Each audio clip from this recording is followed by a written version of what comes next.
The Endgame Joker isn't your ordinary clown prince of crime. Featured in Batman Volume 2, number 35, this version of the Joker takes his chaos to an entirely new level. Created by Scott Snyder and Greg Capullo, this Joker is a darker, deadlier force with one goal: ending the eternal game with Batman. And this time, he's not holding back. Joker had known Batman's greatest secret for years: his true identity as Bruce Wayne. But instead of immediately using this information, Joker waited, watched, and planned.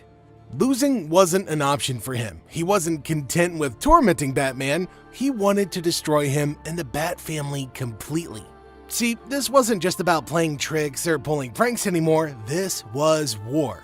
What made the Endgame Joker even more terrifying was his discovery of a mysterious substance hidden beneath Gotham City called Dionysium.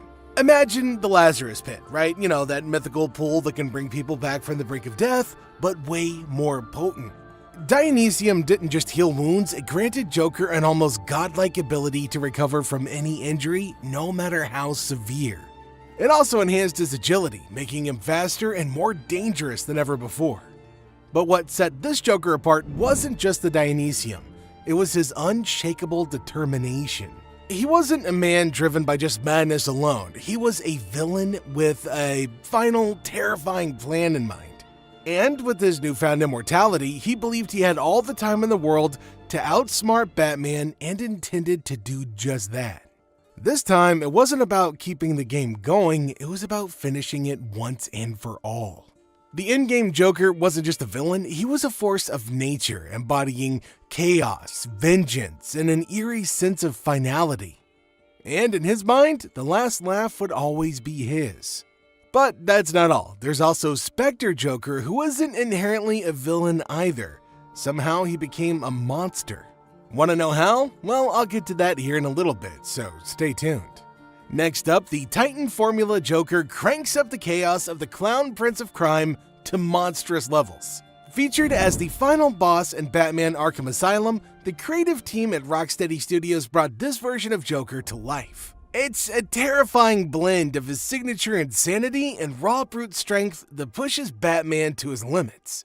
So the story began with Joker seizing control of Arkham Asylum, but naturally this wasn't just another mad scheme. It was a calculated move with a deadly twist. Joker blackmailed Dr. Penelope Young, one of the asylum's doctors, into using her research on Bane's venom. You know, the powerful drug that gives Bane his superhuman strength. By combining venom with Poison Ivy's plant-based toxins, Dr. Young created a new substance, the Titan Formula. Titan wasn't an ordinary chemical. It transformed anybody who used it into a hulking, rage-filled monstrosity, similar to Bane, but even more dangerous. What made Titan really terrifying was its potency. A little tiny dose was enough to cause a complete transformation, and it didn't require the cumbersome storage devices that Venom did. But there was a catch, a pretty nasty one too. The formula came with some really bad side effects. Bodies were twisted into grotesque forms, and rationality, well, that was completely tossed out the window, leaving users in a state of uncontrollable violence. Despite the risks, Joker used the formula on himself during his showdown with Batman. And the results? Well, that was a nightmarish version of Joker. His spine protruded with sharp bones, his fingernails grew into claws, and his body became a massive, intimidating Hulk. But yet, even in this monstrous form, Joker's twisted mind remained intact. Maybe because insanity was already the baseline. Even though Titan Joker was incredibly strong, Batman's resilience and skill proved too much. As the Titan formula wore off, its deadly effects began to take their toll on Joker's body, leaving him worse for wear. This monstrous chapter in the Joker's legacy is a chilling reminder of what happens when pure madness meets unchecked power. In the wild, post-apocalyptic world of Batman, Last Night on Earth, the Joker returns in one of his strangest forms yet. Just a disembodied head in a jar. But even in this bizarre state, he somehow becomes Batman's most unexpected ally. This Elseworld tale reimagines their heroic rivalry in ways that nobody saw coming. So let's have a quick view of its history. The story begins with a broken world. Gotham is a wasteland and chaos has consumed the planet. As Batman sets out to uncover what caused the devastation, he stumbles upon the Joker's head, kept alive in a jar by Alfred as some kind of bizarre punishment. Surprisingly, the Joker's more talkative than ever, offering plenty of unsolicited advice and sarcastic quips, much to Batman's annoyance. Despite their rocky history, the new Batman brings Joker along partly for the company, partly for answers, and kind of as a running gag. While they journey across this desolate world, they encounter allies and enemies alike, including Wonder Woman, now a hardened warrior, and the Resistance led by Dick Grayson. Along the way, Joker proves himself oddly useful, even though he never stops poking fun at Batman. But things take a surprising turn when the Bat family outfits Joker's head with a robotic body, the old Robin suit. Now calling himself Robin, Joker helps Batman battle Omega, a tyrannical figure controlling the remains of Gotham. Interestingly enough, Joker's robotic body is no ordinary suit. It responds to his thoughts, giving him impressive strength and firepower. Despite the obvious limitations of, just being a head, Joker manages to hold his own in fights and even saves Batman from certain death. While some allies like Barbara Gordon distrust him, Joker works tirelessly to prove that he's more than just a former villain. Ultimately, this Joker is a really strange blend of hero and nuisance, a figure who straddles the line between redemption and chaos. As Batman faces his most significant challenges, the once deadliest enemy becomes an unlikely partner, showing that even in the darkest timelines, change is possible, even for the Clown Prince of Crime. In The Spectre number 51, back in March 1997, the Joker faces one of the most profound and unexpected challenges of his chaotic existence: guilt. This story takes readers on a surreal journey into the mind of DC's most infamous villain, revealing that even the Clown Prince of Crime isn't as simple as he seems on the outside. Okay, so this all started with Joker being his usual horrifying self, unleashing a killing spree at a hotel dedicated to his twisted persona. This proves to be the final straw for the Spectre, the spirit of vengeance. With godlike powers and a divine mission to punish the wicked, the Spectre delves into Joker's soul to uncover the truth behind his madness. But what he finds isn't just chaos, it's an overwhelming storm of pain and insanity. In a shocking twist, Joker's fractured soul overpowers the Spectre, granting him control over the spirit's omnipotent powers. With this new godlike ability, Joker's mischief takes on an entirely new scale, unleashing chaos that only he could conjure. However, the Spectre's essence carries a weight that even Joker can't ignore: the burden of a conscience. Joker feels the crushing guilt of his past atrocities for the first time. Overwhelmed by the enormity of his actions, he breaks down, crying out in despair. "Dear God, what have I done?" Surprisingly, this moment is a rare glimpse into a side of Joker that's rarely ever seen.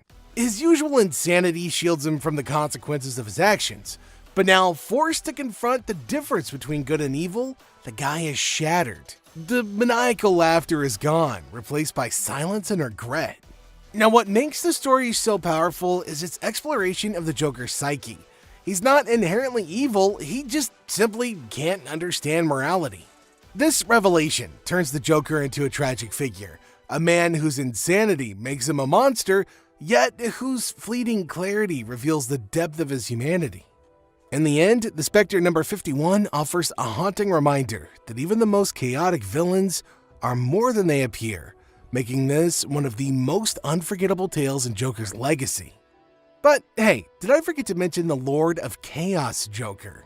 Yeah, he's a pretty nasty piece of work, but stick around, we'll get to that one in a bit. In the meantime, don't forget to like and subscribe to the channel. Onward and upward to a Batman who, instead of holding on to his unwavering moral code, crossed the line he swore that he never would. That's the Batman Who Laughs, a terrifying fusion of Batman's brilliance and the Joker's madness. This twisted version of Bruce Wayne hails from Earth 22 and the dark multiverse, where his story took a really horrifying turn. On this Earth, Batman finally killed the Joker, but the Joker, being the cruel mastermind that he is, has one last trick up his sleeve: a deadly gas released upon his death. The gas infected Batman, warping his mind and transforming him into a Jokerized version of himself. Now armed with all of Batman's skills, intellect, and strategies, but with the Joker's sadistic insanity, this Bruce Wayne became something the multiverse had never seen before. On top of that, the Batman Who Laughs didn't just terrorize his world, he wiped out all of its heroes and villains, then set his sights on the entire multiverse. He led a team called the Dark Knights under the guidance of Barbados, a dark cosmic entity whose sole goal was to drag the multiverse into eternal chaos and darkness. But here's the thing, he didn't stop there. At one point, he transplanted his brain into the body of another Bruce Wayne, imbued with the godlike powers of Dr. Manhattan. This transformation turned him into the Darkest Knight, a powerful being that even reality trembled at his presence. Wielding unimaginable power, he became one of the most dangerous threats in DC's history, defeating cosmic beings and shaking the foundations of the multiverse. Despite all of his immense power, the Batman Who Laughs wasn't invincible. He had weaknesses, such as being vulnerable to Nth Metal and Element X. His arrogance and overconfidence also made him susceptible to surprise attacks, especially when faced with unpredictable alliances like Batman teaming up with the Joker. The Batman Who Laughs represents what happens when heroism is corrupted. He's a chilling reminder of the fine, thin line between order and chaos, and what can happen when that line is crossed. His dark legacy remains one of the most haunting tales in DC's multiverse. I know what you're thinking, this couldn't get any worse, right? But what if the Joker wielded godlike magic? Well, that's the terrifying premise in Injustice Year Zero, where the Clown Prince of Crime becomes the Lord of Chaos. This alternate universe, part of the Injustice saga, twists the familiar DC world into something way darker. With Superman as a dictator and chaos reigning supreme, the Joker becomes even more dangerous than ever. So this all starts when Joker stumbles upon the Helmet of Chaos, an artifact of immense power tied to ancient forces of magic. This helmet transforms him into the Champion of Chaos, giving him abilities similar to Dr. Fate, but without the wisdom or stability to wield them responsibly. Instead, Joker's madness fuels his power, allowing him to command others with his words. His voice becomes irresistible, compelling anybody who hears it to obey. As the Lord of Chaos, Joker sets out to dismantle the world's order in the most destructive ways imaginable. His twisted sense of humor drives his chaotic plans, and he even manages to defeat Superman, a feat few could ever dream of achieving. With his new powers, Joker's actions are no longer just random acts of violence. They're calculated moves to plunge the world into endless anarchy.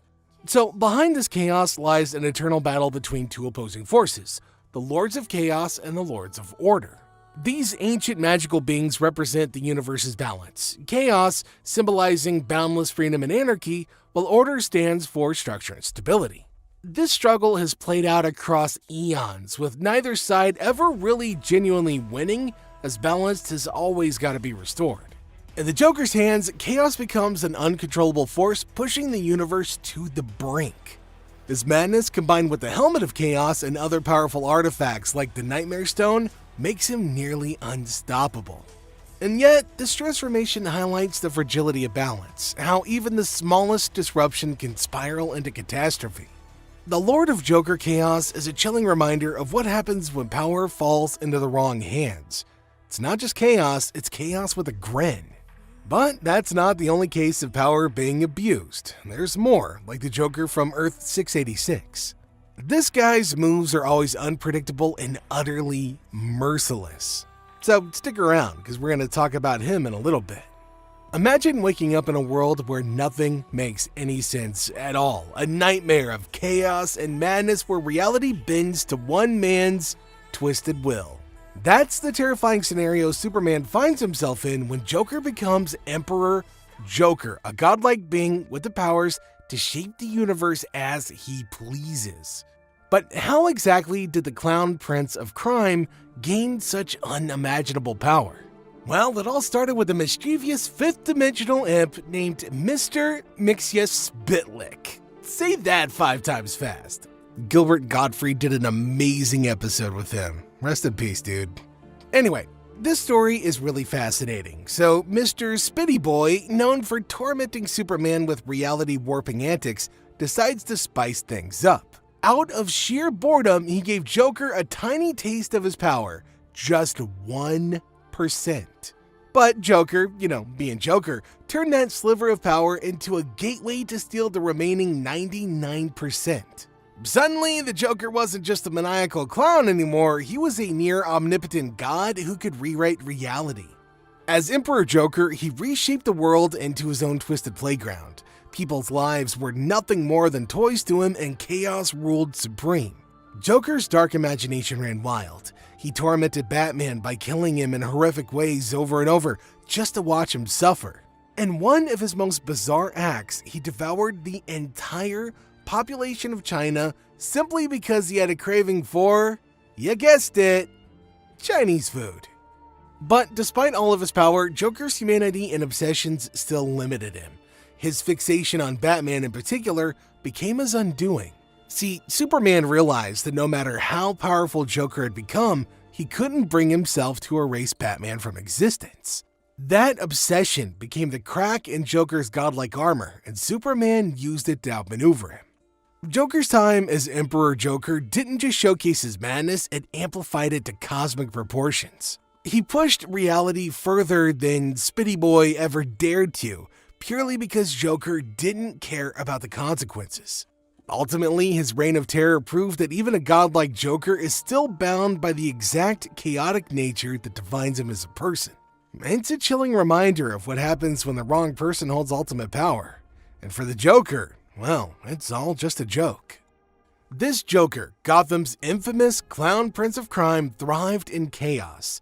But when Batman retired, his life lost its meaning. Without his eternal foe, the Joker slipped into a catatonic state, confined to Arkham Asylum. There, he became the favorite patient of Dr. Bartholomew Walper, who mistakenly believed the Joker could be, cured. So his madness began years earlier during Batman's first year as a vigilante. Joker threatened to poison Gotham's water supply, setting the stage for his reign of terror. Over the years, he became gradually more depraved, indulging in twisted crimes fueled by a warped sense of love for Batman. He targeted those close to the Dark Knight, leaving a trail of devastation in his wake. When superheroes were outlawed in 1976, Batman hung up his cape and Joker's world crumbled. But a decade later, when Batman returned to the streets, so did the Joker.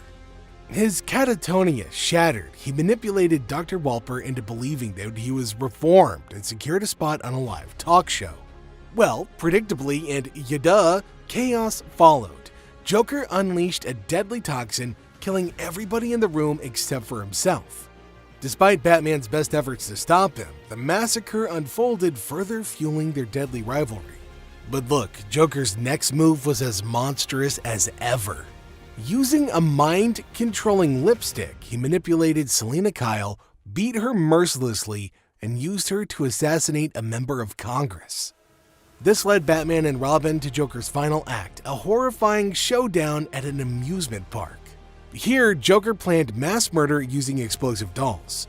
The battle between the two old foes was brutal. Joker managed to stab Batman multiple times, but Batman retaliated, paralyzing him with a broken neck. And even then, Joker wasn't done. Mocking Batman's refusal to kill, he twisted his neck even further, ending his own life and framing Batman for murder. It's pretty dark, right? Well, that's it for now. So don't be afraid to leave your comments in the section down below, and we'll see you in our next video.